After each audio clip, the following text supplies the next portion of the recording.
Joe Biden continued to dismiss claims that the United States is in a recession, pointing to a historically strong job market along with robust consumer spending and business investment.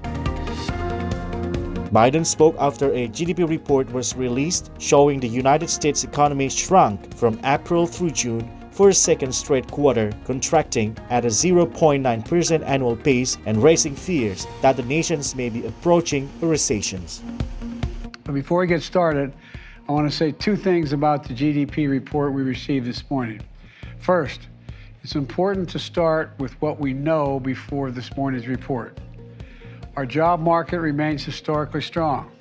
Our economy created more than 1 million jobs in the second quarter, the same period as today's GDP report covers. And our unemployment rate is 3.6%, near a record historic low. Secondly, households and businesses, the engines of our economy, continue to move forward. Just this past week, SK Group from Korea was here at the White House to announce $22 billion in new investment in semiconductors, advanced batteries, and electric vehicle chargers, and medical devices. That's on top of the $200 billion in clean energy investments in America from other businesses since we took office, all powering the strongest rebound in American manufacturing in 3 decades. Now, there's no doubt we expect growth to be slower than last year and the rapid clip we had. But that's consistent with the transition to a stable, steady growth and lower inflation. Meanwhile, Treasury Secretary Janet Yellen says the United States economy remains resilient despite raging inflation and the worry about a recession. She said job creation is continuing, household finances remain strong, and customers are spending and businesses are growing.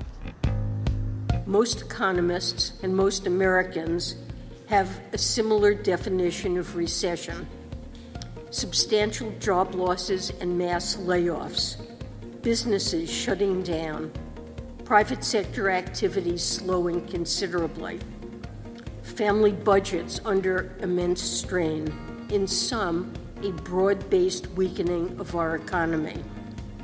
That is not what we're seeing right now when you look at the economy. Job creation is continuing. Household finances remain strong. Consumers are spending and businesses are growing. The U.S. economy shrunk from April through June for a second straight quarter, contracting at a 0.9% annual pace and raising fears that the nation may be approaching a recession. The decline in the gross domestic product, the broadest gauge of the economy, followed a 0.6% annual drop from January through March.